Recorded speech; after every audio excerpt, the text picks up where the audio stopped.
Hello, this is Mr. Agbamu Idono Grene. In today's video, I want to show you how you can do dynamic substitution into formula using the GeoGebra classic software. As we already know, as a mathematics teacher, sometimes when you are teaching in class, you may be teaching substitution as a topic into a formula, and you may want this thing to look dynamic. Let the children see the changes that occurs as a particular number is changing. How does it affect the other one? Just like this, let me demonstrate it so that you see what I'm saying.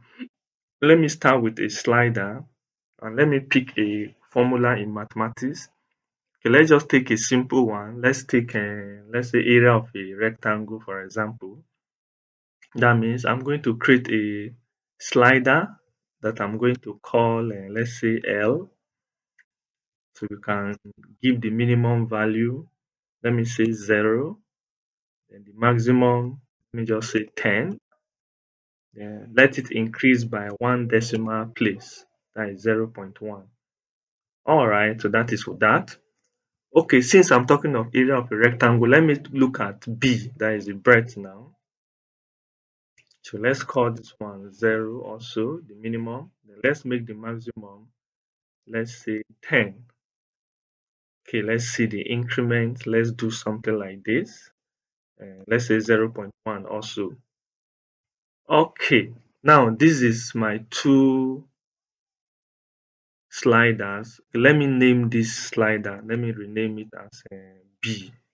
It's supposed to be the breadth of the rectangle. Let me call it B. Okay. Okay, now that is that. The next thing is I want area now. So area is going to be L times B. So any formula you want to do, just create sliders uh, for the terms in the formulas or the letters in the formulas now.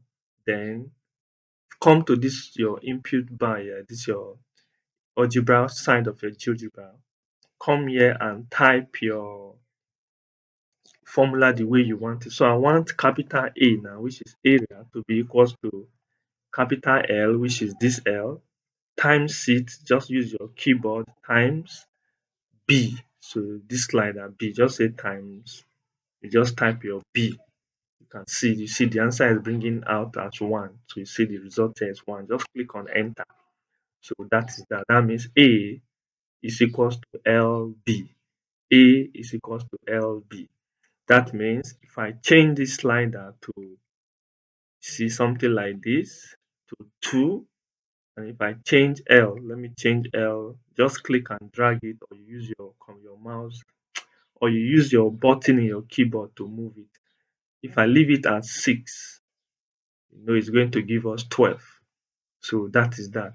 So now I want it to be dynamic so that my student can see it and get some analysis from it. So I need the formula to appear here.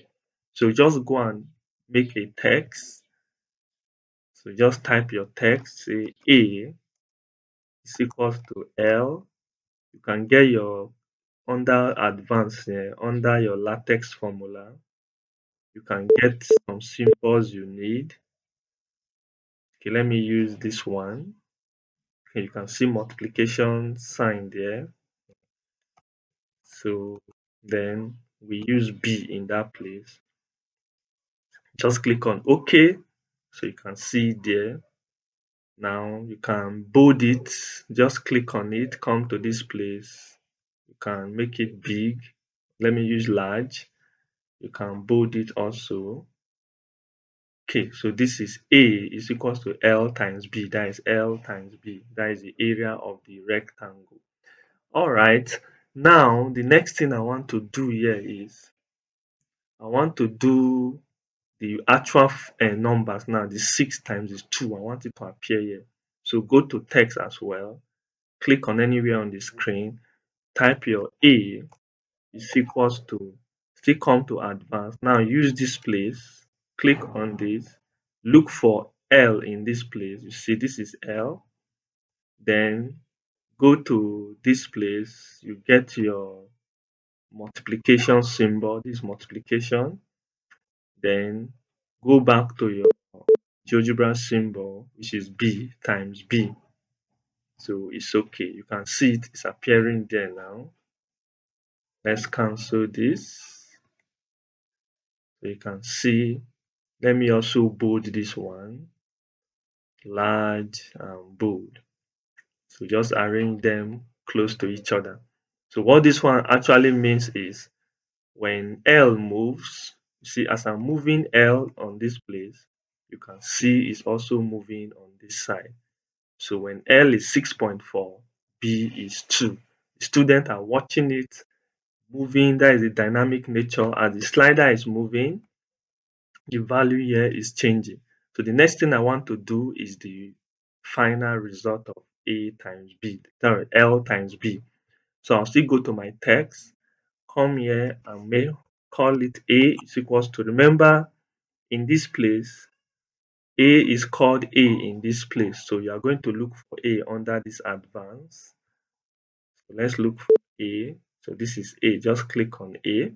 Then if you want a unit, depend on you, you can put your unit. Let me just put a unit. Let's say I'm using centimeter.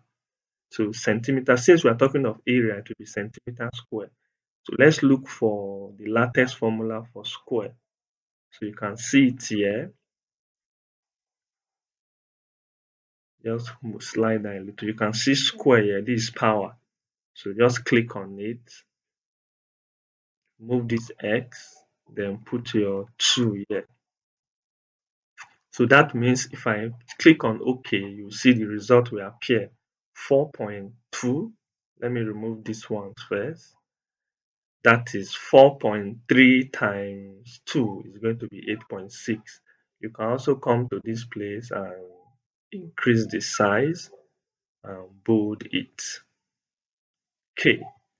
So this is the area of the rectangle. So as I click on B, as I'm changing the values, you see B is changing here as well, and the answer is also changing. So this is something nice you can do in your classroom for your student to view and to follow. I can do another thing. I can put the shape as the area is also changing here. Let the rectangle also be changing. You can do things like this in GeoGebra. Any shape of your choice, whether circle, parallelogram, whatever shape, just draw the shape. Make sure you program it towards the slider. Now let me do a simple rectangle. You see what I will do now. Now remember, for rectangle, let me bring my um, graph out so that I can easily, that is a grid. Let me bring the grid so that I can make it from the grid. Now this is what I want to do. Since I'm working with rectangle, I want to work on 2 points. Something like this. So this is my first point. This is point B. Okay, so I need point B to have a line that will move horizontally now to represent my L. So I need B to move horizontally representing L. So what I need to do on my input bar here, on this input here, just type segment. You can see segment, then use point and length. So to click on point and length, the point I want it to be B, just type B here. Then for the length, I want it to be this slider here. So just put your capital L there. You see the length has appeared. So this one will form my length of my rectangle. I don't want this F to appear here. Or I can rename it. No, I don't want to use rename. Let me use setting. I will show you something here. So under set, if I rename it L, it may affect the name of this slider. Let me go to caption. So just put L there. Then click on this use text as capture. Click on this. You see the name is now L. So this side is going to be my L of my rectangle. Now I need the breadth side, which is the height of this one. So how do I do this? Let me put this one at 4. Okay. So I need a line that will go like this also, so that this B should be controlling it. So how am I going to do that? I need to create another segment. Just click on this place, type segment. You will see segment appearing here. Click on this. So the point, I want it to be from C. So just type your capital C on the point. Then the length, I want this B to control the length of this my breadth. So just say B. So I need this slider to control it. So that is all. Tap on enter in your keyboard, you are through. So I want it to go up. Just click on this point D and rise it up like this. I want it to be perpendicular to this. So that is this. All right. So you can see as I move B, it's moving around. Okay. So I think our work is over. I need to rename this G. I need to rename it to be B. So just use setting. Use this symbol now. Come to capture, call it B, then click on this place. So you can see it's now B, then it's okay. So with this, we can close whatever we don't need. Close this one. You can remove the, okay, let me see. Let me move this one. You can see, okay. All right. Now I can close my graph now. There is a grid. So let's form our polygon. Okay, before I form polygon, let me bring back the grid. I want it to be a perfect rectangle. So for my polygon, I start from B to C to D to this point to this point. Okay, so with this, you see we are good to go. If you want the 4 label to show, you can put them here. Depend on what you want. Depend on what you want. If you want the point here, this label of this point to show, just click on it. Just use rename. You will see the actual name, then OK. So the 4 points of my rectangle now are B, C, D, E. You can rename them to P, Q, R, S, whatever letter you want to use. Depends on you. So now with this, I've made my rectangle dynamic. If I want to move it around, B will be my handle. So with B, I can move it, but I don't want to move it like that. Let's leave it like this. Or if I don't want to do it like this, if I want the B to move it perfectly, let's delete this one. Let's delete this. Let's use perpendicular tool. Let's use the perpendicular tool. I need a line perpendicular from this point to this point. And I need a line that is perpendicular this point to this point. You understand? You know, this is a rectangle. I need a perfect 90 degrees here. Then let's get intersecting point of this one and this point. You see a point is now appearing here. Then with this, we are okay. So we can hide this long perpendicular line. Just right click, click on show object, then right click, click on show object, then make your polygon now. This one will be better so that you can move it around the screen. This one is better than the previous one I did. So with this, B can move my rectangle around. You can see B can move my rectangle around. I can drop it anywhere I want. I can remove my grid now. Just right click, remove the grid. So I can move this one. I can move this one. Now one more thing now. Let me position this in a good place. Let's position this like this.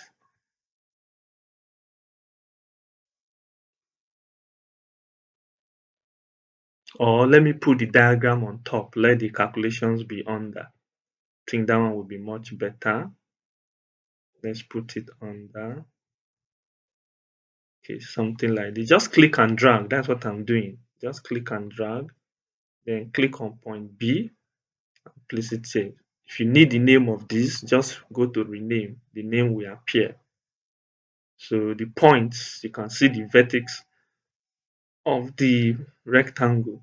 Now, if I want my rectangle now, this length and breadth to appear here, just click on this, come to this place. You can see length. Just click on length, click on this. See, it has appeared. Click on this, it has appeared. Okay, I may want this label to leave. Let the length just appear alone. So since L is 4.9, let me leave this place to be 4.9. To do that, just click on this, then you come to this place. No need of going to setting, just come to this place here. You can use only value. So by using value, you see the length is now showing 4.9. Then for the breadth, do the same thing, use value. So it's showing 3.4. So with this, you are good. You now have a dynamic formula and substitution together with the shape, and it will go well as you are working in your classroom. So let's test the applet and see how it works. So I need a length of, let's say, 6, 7. So this is 7. You see, as you are changing the slider, 7 is changing here, 7 is changing here. I need a breadth of, let's say, maybe 5. You see, as I'm moving, it's also moving here, it's editing itself here, it's also editing itself in the formula, and it's doing the calculation. So if I want to go to 5, you can see that is 5. If you click on the screen and drag, you can position it anywhere on the screen. So by doing this, this is an applet already. You can see the length is 7, the breadth is 5. Formula area is length times breadth, where length is 7, breadth is 5. 7 times 5 giving us 35. Our unit is centimeter square. So that is one beauty of GeoGebra. So that is all for today's video. Just go through it. It's not a difficult thing. Practice it. You can use it in your classroom to teach your children area of any shape. Just make sure you follow the instruction I did here and you are good to go. So that is that for now. So thank you for watching this video. Do have a nice day.